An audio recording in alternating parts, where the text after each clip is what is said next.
Hello, chess aficionados! Today I bring to you game 9 of the World Championship match between Jan Nepomniachtchi and Magnus Carlsen.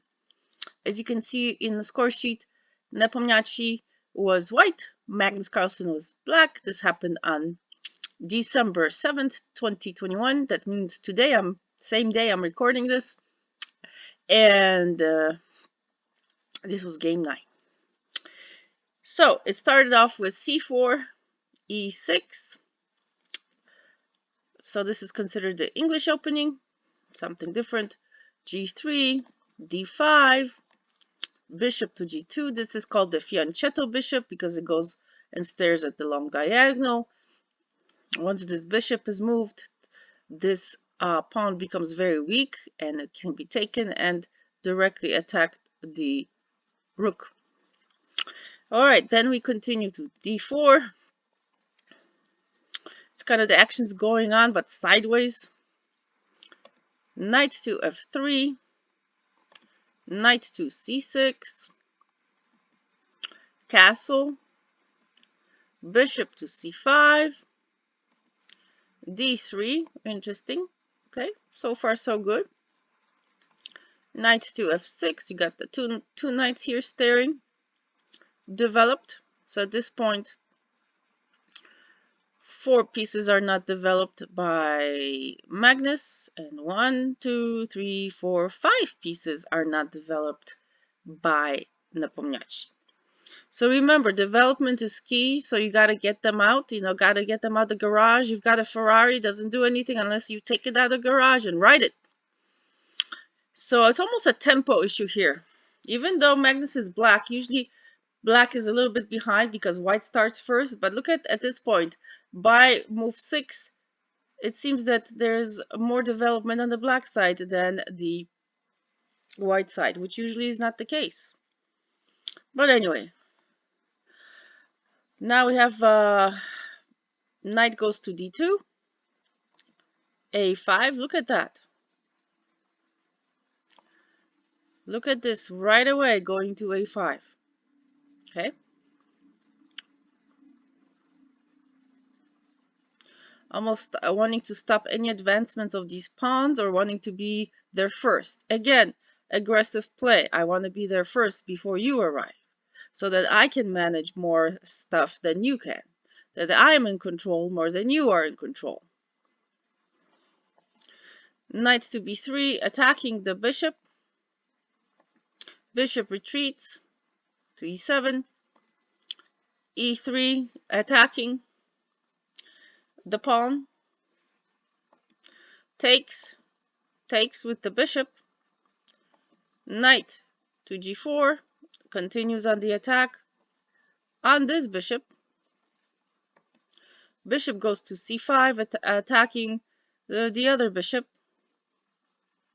which is protected by the king, but usually want a castle, and that's what he does. Ignores this threat, as though I say, I've got time to deal with this. Then we go to d4,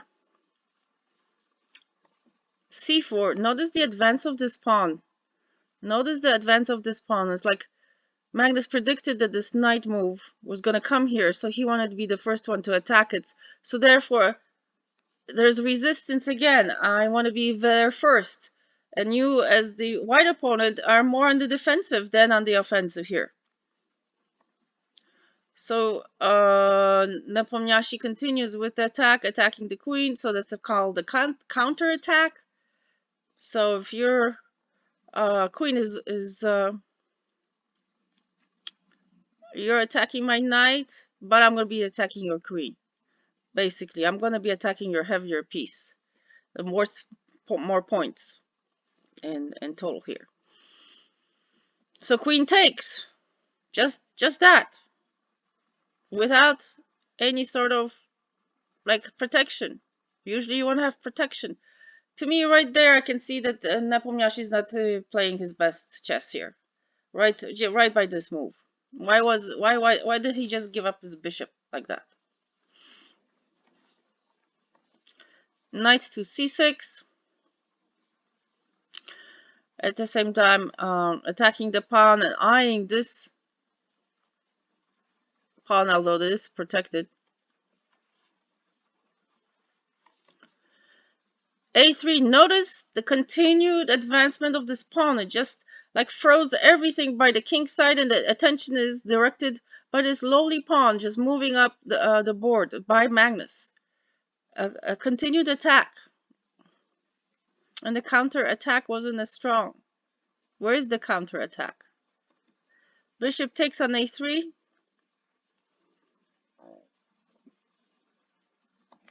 Rook to D8. Knight to B3. Knight to F6. Notice, it's almost like what we were like from the beginning. The two knights are back in their place. They did their job. They went back to the stable. But they're still out of their original positions. Rook to E1. Queen to A3. Trying to find some sort of attack here. Queen to E2, prohibiting that attack. H6, giving himself some space, breathing room for a future reference, just in case his king gets attacked. H4. You wonder why H4? Maybe was there a more active move? The king already has a space to escape. And this is not stopping the knight. The knight can comfortably come here to the G4 square. Bishop to D7. Knight to E5, attacking this bishop. And attacking the knight, but they can be easily taken back. Bishop to E8. Queen to E3. Queen to B4, protecting and attacking, excuse me, protecting this pawn still, being protected by this knight until it's taken, and attacking this rook. Okay, multi-purpose move, and attacking, for example, this pawn, which is protected by nothing. Oh, excuse me, it is protected by this knight at this point. Rook to B1. Knight to takes on E5. The pawn takes on E5. Knight to G4, attacking the queen. Queen retreats to E1. Queen takes on E1. Exchange of queens. So this is a nice situation for Magnus, because when queens are off the board, we're going into the end game, and much less pressure on having a queen being active and checking your, or getting like a perpetual check, for example. Then he goes to H5 to stop any more movement or advancement of this pawn towards the king. Bishop takes on B7, and this is where Nepomniachtchi starts to go wrong, right around these moves. The rook just sidesteps, attacking this isolated pawn at this point in time. C5 was not the best move. This was the error of the game, the blunder, because this allowed Magnus to do this. Let's look at this as a training moment for all of you beginners. Okay, this C5 was met by C6, and at this point, the C5, this square is not going to be able to have the knight jump into it because it's now occupied to be able to protect this rook, which is about to be trapped. And that's why you have to look forward in a game. Okay, so somehow Nepomniachtchi was very short-sighted. This is like a 2 move ahead of time that usually club players, chess club players are able to distinguish. And this is a very elementary move. People have said maybe it was tension, maybe it was the pressure, you know. If you squeeze the egg the right way, it's gonna crack under pressure. If you take an egg, for example, if you squeeze it from the top and bottom, it's not gonna crack. But if you want to find a way to crack, it seems that even a new haircut didn't help Nepomniachtchi in this 9th game. Very sad. Then he continued to just disappear around this time for about 19 minutes. He wasn't there, and maybe Magnus was like, where is he? Did he just, maybe he has some issues with the stomach. We are in different countries. Maybe the food did not agree with him. Who knows? There could be many things going on with Nepomniachtchi, but he was missing for about 19 minutes from the board for quite a long time. This is obviously when commentators saw that there's going to be a loss, because this is how the game proceeded. Once he finally came back, he did not resign. Knight to h6, rook to e4, rook to a7, rook to b4, trying to protect this bishop that's about to be trapped, rook to b8. And this is a teaching moment. This is where you have to see certain lines ahead of time, because if you're just playing a game without thinking, just making moves in the moment, just the one move, what you see, this is where you're going to get into trouble. So this is not grandmaster level, really. This is something that is basically either he's too tired, or he's overworked, or something's going on, or he has tilted. That's the word is for chess speak. Tilting is the new word for basically losing your edge, losing your flow. And if he's lost that one game, and then he lost another one, and it's kind of like a ripple effect here. And this is how the bishop is trapped. Let's notice how the bishop is trapped here. Okay. He cannot move to the A file. He cannot move to the C file, and he's also can be taken with the pawn.